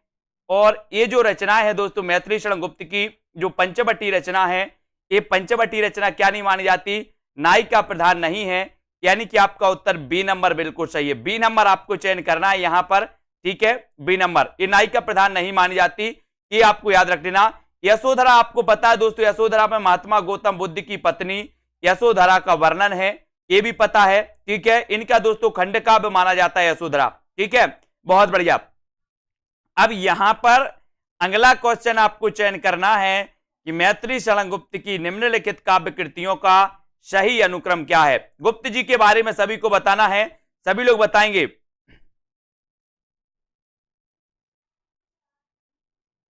बताइए, मैथिली शरण गुप्त की काव्य कृतियों का सही अनुक्रम आपको चयन करना है, बताइए। हर्षदीप जी, सुरेंद्र अहिरवाल जी, रतन जी, सरोज जी, दारसू जी, खुरेसी जी, हाँ चयन करेंगे सभी लोग। उत्तर क्या हो जाएगा, मैथिली शरण गुप्त की निम्नलिखित काव्य कृतियों का सही अनुक्रम आपको चयन करना है, क्या उत्तर सही हो जाएगा। मैथिली शरण गुप्त की निम्नलिखित काव्य कृतियों का सही अनुक्रम आपको बताना है। तो दोस्तों सबसे पहले इनकी पंचवटी, साकेत, यशोधरा और द्वापर, ये रचनाएं आती हैं। पंचवटी, साकेत, यशोधरा और द्वापर रचना आती है। यहां पर याद रखना है दोस्तों, इनकी पंचवटी रंग में भंग 1909 मानी जाती है। ठीक है, जयद्रथ वध 1910 मानी जाती है, भारत भारती 1912, किसान 1917, पंचवटी 25, हिंदू 27, है ना, और विकट भट्ट 1929। ये क्रम में भी पूछे जाते हैं दोस्तों। ठीक है, ये आपको याद रख लेना है, ये पूछी जाती है। गुरुकुल 1929 में, झंकार 1929, साकेत 31, यशोधरा 32, द्वापर 1936, सिद्धराज 1936, जय भारत 52 और विष्णु प्रिया 1957 मानी जाती है। तो ये रचनाएं हमेशा पूछी जाती हैं। ठीक है, सभी लोग याद करना, रक्षित शर्मा जी, रीता जी।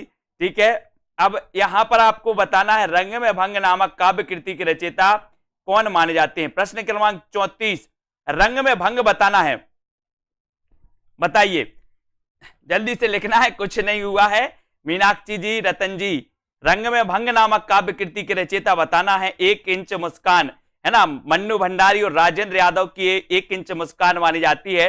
ठीक है विशाल जी, रंग में भंग नामक काव्य कृति के रचयिता आपको चयन करना है। देवेंद्र जी, रंग में भंग नामक काव्य कृति के रचयिता आपको चयन करना है और उत्तर सही हो जाएगा आपका क्या, मैथिली शरण गुप्त।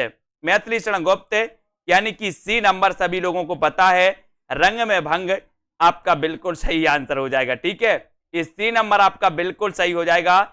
इस सी आपने जो चयन किया है बिल्कुल राइट आंसर है।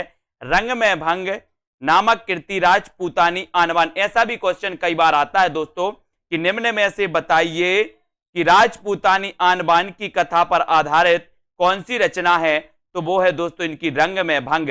रंग में भंग, ये आपको याद रख लेना है। ठीक है, वेरी गुड। खड़ी बोली हिंदी का प्रथम महाकाव्य कौन सा है, ऐसा क्वेश्चन आता है और मैंने आपको बताया भी था। खड़ी बोली हिंदी का प्रथम महाकाव्य और खड़ी बोली हिंदी के प्रथम महाकवि, ये चयन करिए कौन माने जाते हैं। कविता कौमुदी, उद्धव चरित्र, प्रिय प्रवास या फिर लोकायतन। खड़ी बोली हिंदी का प्रथम महाकाव्य कौन सा है। खड़ी बोली हिंदी का प्रथम महाकाव्य सभी लोग बताएंगे और यहां पर आपका बिल्कुल सही आंसर है प्रिय प्रवास, है ना, प्रिय प्रवास, यानी सी नंबर आपका बिल्कुल सही है। ठीक है, कल्पना जी, ओम प्रकाश जी, हर्षवी जी, सी नंबर आपका। खड़ी बोली हिंदी का प्रथम महाकाव्य माना जाता है प्रिय प्रवास और खड़ी बोली हिंदी के प्रथम महाकवि माने जाते हैं दोस्तों, कौन माने जाते हैं महाकवि, अयोध्या से उपाध्याय हरिऔध। अयोध्या से उपाध्याय हरिऔध माने जाते हैं, ये चीज आपको याद रखनी। ठीक है, 1914 ईस्वी में अयोध्या से उपाध्याय हरिऔध द्वारा रचित प्रिय प्रवास हिंदी खड़ी बोली का प्रथम महाकाव्य है। और अगर आपसे क्वेश्चन पूछा जाए कि हिंदी खड़ी बोली के प्रथम महाकवि कौन है, तो महाकवि कौन होंगे जो महाकाव्य लिखेगा, यानी कि उत्तर कहां चला जाएगा, अयोध्या से उपाध्याय हरिऔध की तरफ। ठीक है, अगला क्वेश्चन आपकी स्क्रीन पर है, कौन सा काव्य ग्रंथ नहीं है। काव्य ग्रंथ कौन सा नहीं है, वैदेही वनवास, है ना, या फिर पथिक, भारत भारती या फिर रसक रंजन। कौन सा काव्य ग्रंथ नहीं है, ये आपको चयन करना है, कौन सा नहीं है बताइए। शिवानी सिंह जी, रीता जी, ज्योति जी, पार्टी होगी बिल्कुल, सभी को आमंत्रण सभी को जाएगा। कुरैशी जी, है ना,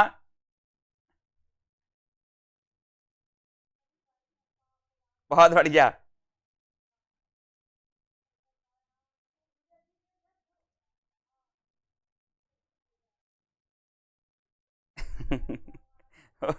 निम्न में से कौन सा काव्य ग्रंथ नहीं है, तो ये नहीं माना जाता रसक रंजन। कौन सा नहीं माना जाता, रसक रंजन, यानी सी नंबर आपका बिल्कुल सही है, सी आपका सही है। ठीक है, आप सभी लोग उत्तर देंगे, है ना, सी नंबर रसक रंजन आपका बिल्कुल सही हो जाएगा। ठीक है, अब यहां पर आते हैं, यहां पर आते दोस्तों, रसक रंजन काव्य ग्रंथ नहीं है, तो ये भारत भारती राष्ट्रकवि मैथिली शरण गुप्त द्वारा 1912 में रचित काव्य ग्रंथ भारत भारती है। ठीक है, जिसमें गुप्त जी ने देश प्रेम एवं राष्ट्रीयता की स्वर दिया है और इसी कारण भारत भारती रचना को अंग्रेजी सरकार द्वारा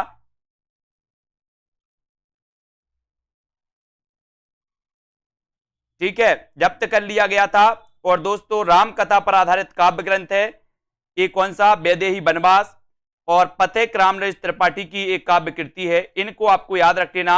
बात कर लेते हैं दोस्तों, काहे कि अब आपको बात करना है साकेत महाकाव्य का सर्वाधिक मार्मिक सर्ग आपसे पूछा गया, तो ये उत्तर सभी लोग कमेंट में उत्तर बताएंगे अब। ठीक है, उत्तर आपको बताना है और भी दूसरे कमेंट आपके नहीं आने चाहिए अब। ठीक है, साकेत महाकाव्य का सर्वाधिक मार्मिक सर्ग क्या होता है, तो उत्तर चला जाता है, कौन सा है दोस्तों, नवम। नवम सर्ग होता है, नवम सर्ग ये जो है ये सर्वाधिक मार्मिक सर्ग माना जाता है और उत्तर आपका हो जाता है डी नंबर, डी नंबर। ठीक है, डी आपका बिल्कुल सही है। ठीक है, अब सभी लोग ध्यान देंगे कमेंट में उत्तर बताने का, कौन कौन गलत बता रहा हम पूरा देख रहे हैं। साकेत महाकाव्य सर्वाधिक मार्मिक नवम सर्ग माना जाता है साकेत का। ठीक है, साकेत महाकाव्य है और रामचरितमानस के बाद दोस्तों ये दूसरा महाकाव्य है, दूसरा महाकाव्य राम काव्य पर आधारित, ये भी आपको याद रख लेना, ठीक है, ये याद रखना है। और दोस्तों अयोध्या सिंह उपाध्याय हरिओ द्वारा लिखित काव्य ग्रंथ कौन सा है? अयोध्या सिंह उपाध्याय हरिओ द्वारा बताना है कौन सा है? पथिक है, कनुप्रिया, बासव दत्ता या फिर चौके चौपदे? अयोध्या सिंह उपाध्याय हरिओ द्वारा लिखित काव्य ग्रंथ कौन सा माना जाता है? सभी लोग बताएं। और उत्तर हो जाएगा दोस्तों चौके चौपदे, है ना, चौके चौपदे, यानी कि सी नंबर आपका बिल्कुल सही है ना। अयोध्या सिंह उपाध्याय हरिओ द्वारा लिखित काव्य ग्रंथ है तो वो ग्रंथ है चौके चौपदे, और सी आपका बिल्कुल सही हो जाता है। सी आपने जो बताया बिल्कुल राइट आंसर है, चौके चौपदे। रस कलश, वैदेही वनवास, चुभते चौबते, पद्म प्रसून, प्रिय प्रवास, ये सारी की सारी रचनाएं मानी जाती हैं दोस्तों। किसकी मानी जाती हैं? अयोध्या सिंह उपाध्याय हरिओद की। खड़ी बोली के प्रथम महाकवि कहे जाते हैं अयोध्या सिंह उपाध्याय हरिओद, इनको भी याद रखेंगे दोस्तों। अगला क्वेश्चन आपकी स्क्रीन पर आपको दिया जाता है कि द्विवेदी युग के संपूर्णतः प्रतिनिधि कवि हैं तो कौन है? द्विवेदी युग के संपूर्णतः प्रतिनिधि कवि कौन माने जाते हैं? ये प्रश्न क्रमांक 39 का उत्तर आपको बताना है। श्रीधर पाठक, हरिओद, मैथिली शरण गुप्त या फिर इनमें से कोई नहीं? द्विवेदी युग के संपूर्णता है, बताइए प्रतिनिधि कवि कौन माने जाते हैं? 4 विकल्प है दोस्तों। मैंने आज बताया था आपको कि द्विवेदी युग के जो माने जाते हैं संपूर्णतः प्रतिनिधि कवि वो माने जाते हैं कौन? कौन माने जाते हैं? मैथिली शरण गुप्त। मैथिली शरण गुप्त, यानी सी नंबर आपका मैथिली शरण गुप्त बिल्कुल सही हो जाएगा। मैथिली शरण गुप्त द्विवेदी युग के संपूर्णतः प्रतिनिधि कवि हैं, है ना। भारत भारती, साकेत, यशोधरा, पंचवटी, जय भारत, झंकार, द्वापर, जयद्रथ वध, है ना, ये सारी रचनाएं मानी जाती हैं दोस्तों। किसकी मानी जाती हैं? अपने मैथिली शरण गुप्त साहब की। अब आपको भारत भारती में किस भावना की रूपरेखा प्रस्तुत है, ये उत्तर आपको बताना है, बताइए। तो यहां पर सीधा सीधा है, भारत भारती में किस भावना की रूपरेखा प्रस्तुत है? तो आपका उत्तर हो जाता है राष्ट्रीय भावना। राष्ट्रीय भावना की रूपरेखा प्रस्तुत की गई है ना। तो उत्तर कौन सा होता है? विकल्प नंबर वी, ठीक है। भारत भारती 1912 इसका रचना काल, और इसी रचना के कारण, इसी रचना की राष्ट्रीय भावना के कारण दोस्तों जो है किसको? गुप्त जी को राष्ट्र कवि की उपाधि भी मिली थी महात्मा गांधी द्वारा, ठीक है, बिल्कुल सही, बहुत बढ़िया। अगला क्वेश्चन आपकी स्क्रीन पर है दोस्तों, रत्नाकृत गंगा उतरण। रत्नाकृत गंगा उतरण आपको बताना है किस छंद में लिखा गया है? रत्नाकृत गंगा उतरण किस छंद में लिखा गया, ये आंसर बताना है। कभी कभी ऐसा भी क्वेश्चन आता है कि गंगा उतरण के रचनाकार कौन है? तो गंगा में अवतरण लेने वाला बोले सर रतन ही होगा कोई, ठीक है। तो ये 41 का आंसर बताना है।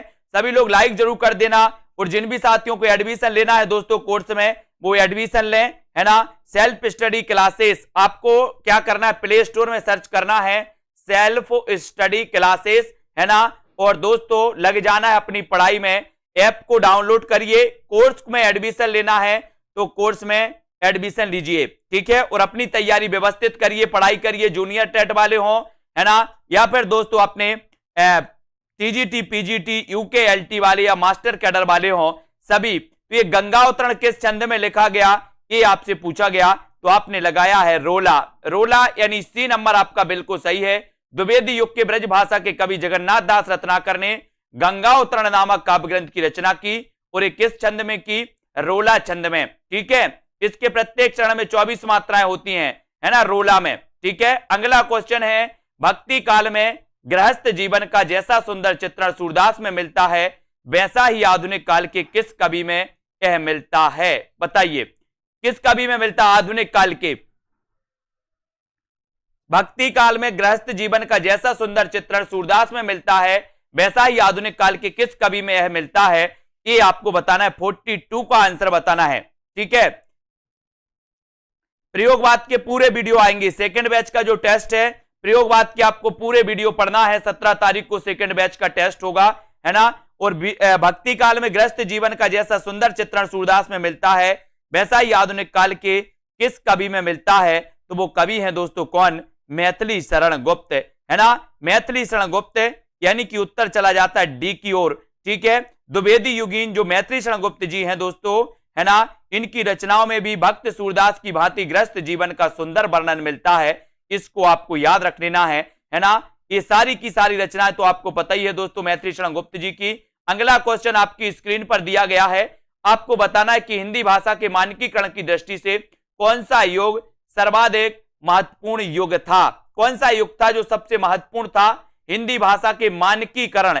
आपने देखा होगा दोस्तों कि खड़ी बोली की जो पूर्ण प्रतिष्ठा हुई वो हुई कब हुई? द्विवेदी युग में, है ना। काव्य की रचना, काव्य की भाषा भी बन गई, है ना, और दोस्तों गद्य की भाषा भी बन गई। कौन सी? खड़ी बोली। आपने देखा होगा। तो यहां पर आपका बिल्कुल सही आंसर हो जाएगा कि हिंदी भाषा के मानकीकरण की दृष्टि से कौन सा युग सर्वाधिक महत्वपूर्ण युग था, तो वो युग था द्विवेदी युग। कौन सा युग था? द्विवेदी युग। और बी नंबर आपका द्विवेदी युग बिल्कुल सही हो जाता है, राइट हो जाता है। ठीक है, याद रखोगे हिंदी भाषा के मानकीकरण की दृष्टि से दोस्तों द्विवेदी युग सर्वाधिक महत्वपूर्ण युग था। इसका श्रेय पूरी तरह से आचार्य महावीर प्रसाद द्विवेदी को जाता है, सरस्वती पत्रिका को है।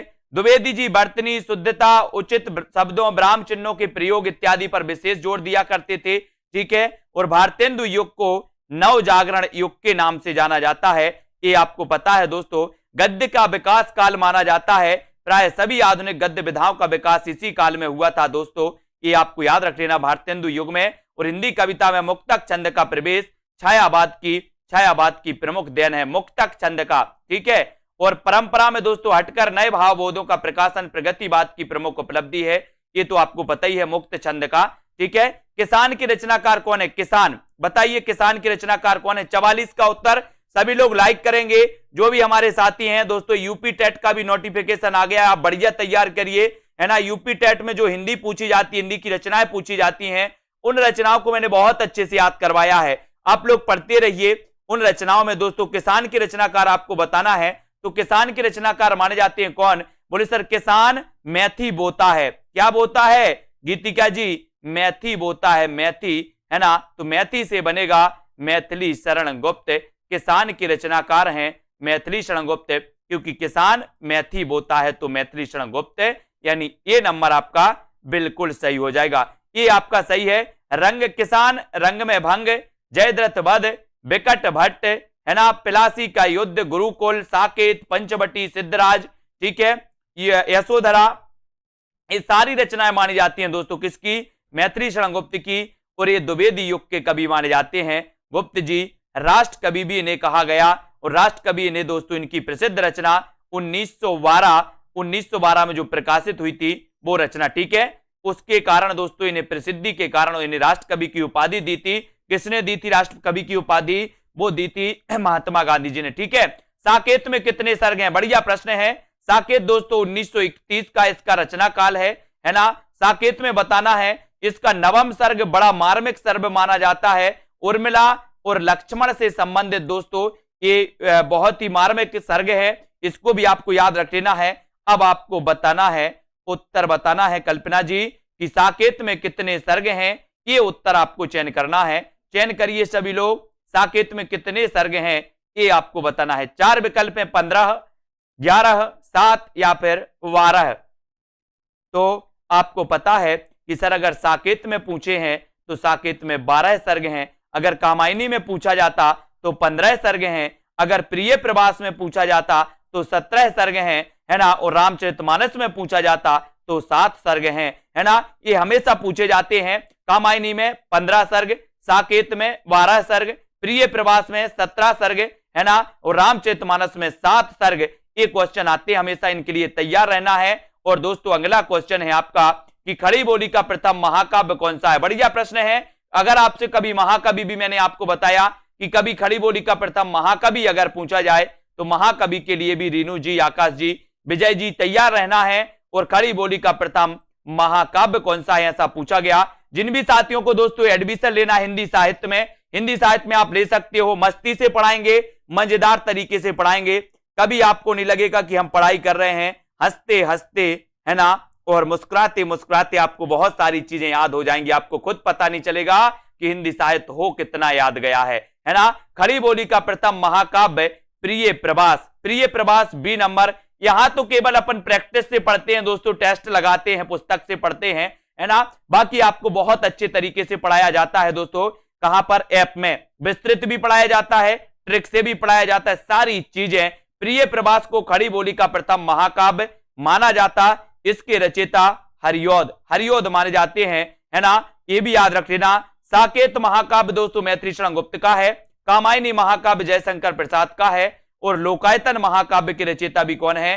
सुमित्रानंदन पंत, जिन्हें प्रकृति का चितेरा कवि कहा जाता है, जिन्हें दोस्तों जो है इनकी रचना जो पल्लव है, जिसे छायावाद का घोषणा पत्र कहा जाता है, पल्लव को छायावाद का मैनिफेस्टो कहा जाता है। अब अगला क्वेश्चन जो आपको बताना है वो क्वेश्चन यहां पर आता है कि क्षत्रिय उठो अब तो कुयस की कालीमा को मैट दो, है ना। निज देश को जीवन सहित तन मन धन, है ना, तथा धन भेंट दो। वैस्यो सुनो व्यापार सारा मिट चुका है, देश का सब धन विदेशी हर रहे हैं, पार है क्या किलेश का। ये उपर्युक्त पंक्तियों के रचनाकार कौन माने जाए? ऐसी कौन बात करेगा दोस्तों अंग्रेजों के समय? ऐसी कौन बात करेगा जिसमें दम होगी? जो राष्ट्र की दोस्तों राष्ट्र भावना से लिखेगा वो ही करेगा, है ना। तो राष्ट्र भावना से लिखने वाले जो कवि थे वो कवि थे कौन? कौन थे? मैथिली शरण गुप्त। यानी कि आपका उत्तर बी नंबर मैथिली शरण गुप्त बिल्कुल सही हो जाएगा। उपर्युक्त पंक्तियों के रचनाकार मैथिली शरण गुप्त जी। भारत भारती रंग में भंग विकट केल इनकी अन्य रचनाएं हैं तथा ये राष्ट्र कवि के पद पर आसीन है ना। ये तो बिल्कुल सही है, ठीक है। प्रिय की सुदिसी ए सरिताएं ए कानन कांतार, है ना। सुसज्जित में तो नहीं किंतु है मेरा हृदय किसी प्रियतम से परिचित, जिसके प्रेम पत्र आते हैं प्रायः सुख संवाद सन्निहित। उपर्युक्त काव्य पंक्तियां, ये काव्य पंक्तियां किस कवि की हैं बताइए? ये काव्य पंक्तियां आपको चयन करना है। अयोध्या से उपाध्याय हरिऔध की हैं, रामनरेश त्रिपाठी या फिर लाला भगवान दीन की। ऐसे कौन से साथी हैं दोस्तों जिन्होंने अभी तक सेल्फ स्टडी क्लासेस का ऐप डाउनलोड नहीं किया? आप ऐप डाउनलोड करिए दोस्तों। जल्दी दोस्तों फ्री आपके लिए टेस्ट सीरीज चलाई जानी है ना। हिंदी साहित्य की दोस्तों रोज अपन 20 क्वेश्चन की एक टेस्ट सीरीज में तैयार करवा रहा हूं। वो तैयार आपको रोज एक फ्री सभी के लिए उपलब्ध होगी। रोज 20 क्वेश्चन की टेस्ट सीरीज आपको करवाई जाएगी, है ना। तो जिन भी साथियों ने सेल्फ स्टडी क्लासेस का ऐप डाउनलोड नहीं किया वो जरूर कर लें, फायदा ही होगा आपके लिए, है ना। जिनको कोर्स में एडमिशन लेना वो कोर्स में एडमिशन लेकर के पढ़ सकते हैं। और यहां पर आपका बिल्कुल सही उत्तर है राम नरेश त्रिपाठी, यानी बी नंबर आपका बिल्कुल सही है। बी आपका राइट आंसर हो जाता है। पंक्तियां त्रिपाठी जी की हैं, त्रिपाठी जी, है ना। और त्रिपाठी जी की रचना ये आपको याद रख लेना, मिलन, सत्रा, पथिक, है ना, मानसी, स्वप्न और कविता कौमुदी। कविता कौमुदी भी आपको याद रख लेना। अभी तक आपने रचनाएं पढ़ी होंगी कि सर मिलन, मानसी, पथिक, स्वप्न, ये रचनाएं तो आपने पढ़ी हैं, लेकिन अब कविता कौमुदी भी आपको पता होनी चाहिए कि कविता कौमुदी भी दोस्तों रामनरेश त्रिपाठी की रचना मानी जाती है। इसको सभी लोग याद रख लेना, ठीक है। तो मिलन, पथिक, है ना, मिलन, पथिक, मानसी, स्वप्न, है ना, और दोस्तों कविता कौमुदी। आपसे कई बार पूछा गया कि कविता कौमुदी के रचनाकार कौन है, तो कविता कौमुदी के रचनाकार राम नरेश त्रिपाठी, है ना। और दोस्तों क्या होता है, ये राम नरेश त्रिपाठी जी की कविता कौमुदी और राम नरेश त्रिपाठी द्विवेदी युग के श्रेष्ठ कवि माने जाते हैं, द्विवेदी युग के, ठीक है। बहुत बढ़िया। मिलन के पथ पर मानसी का स्वप्न देखा, हरिओम जी क्या बात है। मिलन के पथ पर मानसी का स्वप्न देखा, बिल्कुल देखो भैया, है ना, कौन रोक सकता है आपको। स्वप्न देखो, है ना, बिल्कुल देखो, क्योंकि फ्लैशबैक शैली में देखते होंगे। स्वप्न कौन सी शैली में देखते? बोले सर हम फ्लैशबैक शैली में देखते हैं। हरिओम जी देख रहे हैं अपना, है ना। हिंदी के मानकीकृत स्वरूप पर सबसे पहले किसने विधिवत विचार किया? 49 का उत्तर चयन करिए,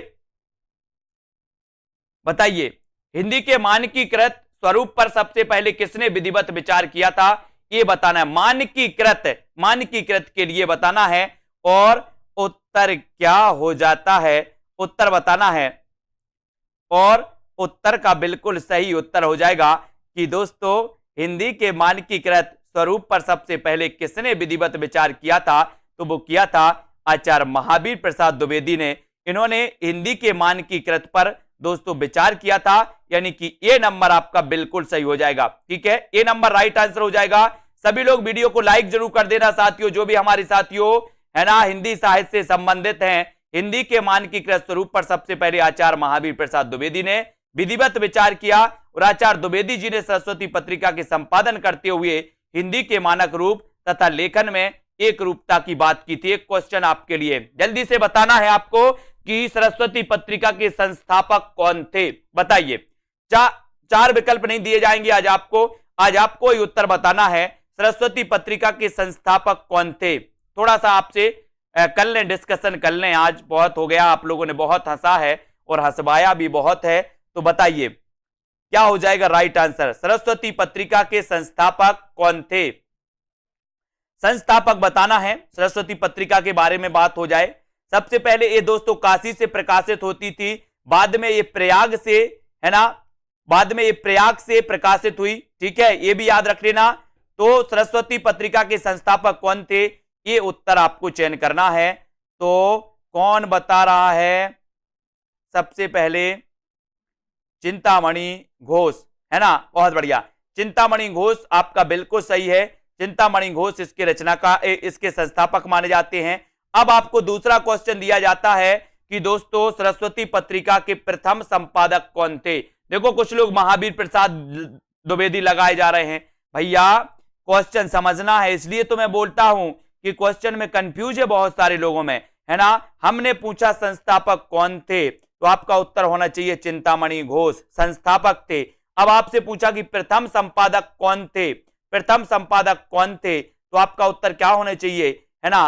प्रथम संपादक कौन थे, तो आपका उत्तर होना चाहिए बाबू श्याम सुंदर दास प्रथम संपादक थे। और आपसे पूछा जाएगा कि 1903 में संपादक कौन बने थे, तो उत्तर क्या लगाओगे? महावीर प्रसाद द्विवेदी। ये तीन क्वेश्चन कंफ्यूजन वाले होते हैं, कभी संस्थापक पूछ लिया जाता है तो आप संपादक लगा के आते हो, कभी संपादक पूछ लिया जाता है तो महावीर प्रसाद द्विवेदी लगा के आते हो। ऐसा नहीं करना है अब आपको, है ना। संस्थापक पूछे तो संस्थापक लगाना चिंतामणि घोष, संपादक पूछे तो संपादक लगाना है दोस्तों प्रथम संपादक में श्याम सुंदर दास, और 1903 में कौन बने थे, तो क्या बताओगे? महावीर प्रसाद द्विवेदी। ठीक है, बहुत बढ़िया।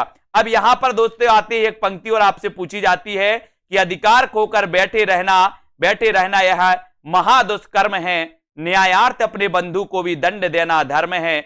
उपर्युक्त काव्य पंक्तियां किस ग्रंथ से उद्धृत मानी जाती हैं? प्रश्न क्रमांक 50। बहुत बढ़िया, सभी को धन्यवाद, है ना। सभी लोग कंफ्यूज नहीं होना, चिंतामणि घोष में, श्याम सुंदर दास में और महावीर प्रसाद द्विवेदी में एक क्वेश्चन पूछे जाते हैं दोस्तों। ठीक है, अब आपको बताना है अधिकार खोकर बैठे रहना, है ना, यह महादुष्कर्म है, और दोस्तों न्यायार्थ अपने बंधु को भी दंड देना धर्म है। ये पंक्ति किसकी है? ये पंक्ति आपको चयन करने, पंक्ति कहां से ली गई है ये बताइए, कहां से ली गई ये पंक्ति? दोस्तों ये सही उत्तर आपको चयन करना है, और आपने चयन किया है कि सर उत्तर हो जाएगा जयद्रथ वध। क्या हो जाएगा? जयद्रथ वध आपका बिल्कुल सही आंसर हो जाएगा। अधिकार खोकर बैठे रहना यह महादुष्कर्म है, न्यायार्थ अपने बंधु को भी दंड देना धर्म है। ये जो पंक्ति है ये जयद्रथ वध, है ना, ये आपको याद रख लेना। और ये जयद्रथ वध के रचनाकार भी कौन माने जाते हैं? बोले सर मैथिली शरण गुप्त, है ना। मैथिली शरण गुप्त की रचना है ये जयद्रथ वध, और द्वापर और कुरुक्षेत्र और रश्मिरथी ये दिनकर की रचना है। अब आपसे पूछा जाता है दोस्तों कि कुरुक्षेत्र के रचनाकार कौन है, रश्मिरथी के रचनाकार कौन है, तो आप बताते हो दिनकर, है ना। और एक और कंफ्यूजन है, रश्मि, है ना, रश्मि रचना किसकी है? तो रश्मि रचना दोस्तों महादेवी वर्मा की है, और रश्मि रथी रचना किसकी है? तो ये दिनकर की है। कंफ्यूज नहीं होना, है ना। इनकी जो रश्मि रचना है दोस्तों ये बौद्ध धर्म से प्रभावित मानी जाती है। किसकी? महादेवी वर्मा की रश्मि रचना बौद्ध धर्म से प्रभावित मानी जाती है। क्वेश्चन पूछा जाता है कि छायावाद में ऐसा कौन सा कवि है जो दोस्तों बौद्ध धर्म से प्रभावित था, ऐसा कौन सा रचनाकार है? तो दोस्तों बौद्ध धर्म से प्रभावित थी महादेवी वर्मा, और उनकी कौन सी रचना प्रभावित थी? तो वो थी रश्मि, है ना। अपन ने इनकी पढ़ी है ना दोस्तों, निहार रश्मि नीरजा, है ना, और सांध्य गीत दीपशिखा, ये सारी रचनाएं आती महादेवी जी की। और उनकी दोस्तों यामा पढ़ी है अपन ने, यामा जो रचना पढ़ी है दोस्तों इनका काव्य संग्रह माना जाता है। और 1982 में यामा के लिए कौन सा पुरस्कार मिला था?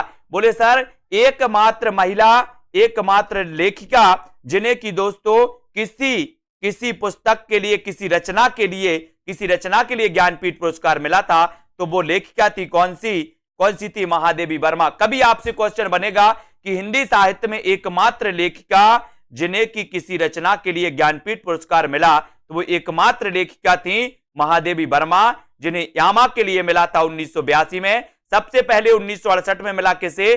चिदंबरा के लिए, जो कि दोस्तों पंत जी की रचना थी। फिर उसके बाद 1972 में मिला दोस्तों किसे? उर्वशी के लिए। और उर्वशी रचना किसकी थी? दिनकर जी की। और एक उर्वशी काव्य रचना जयशंकर प्रसाद की भी है, उर्वशी एक दिनकर की भी है। कंफ्यूज नहीं होना, बहुत सारे लोग यहां कंफ्यूज हो जाते हैं। और 1978 में मिला था कितनी नाव में कितनी बार के लिए, और 1982 में मिला था किसे? महादेवी वर्मा को, यामा के लिए। इन सारी को आपको याद रखना है दोस्तों, ठीक है। हम कौन थे, क्या हो गए और क्या होंगे अभी, आओ विचारें आज मिलकर ये समस्याएं सभी। उपर्युक्त काव्य पंक्तियां किस कवि की मानी जाती हैं? बताइए। 4 विकल्प हैं। प्रश्न क्रमांक 51 का आंसर आपको चयन करना है कि हम कौन थे, क्या हो गए और क्या होंगे अभी। ये पंक्ति किसकी है?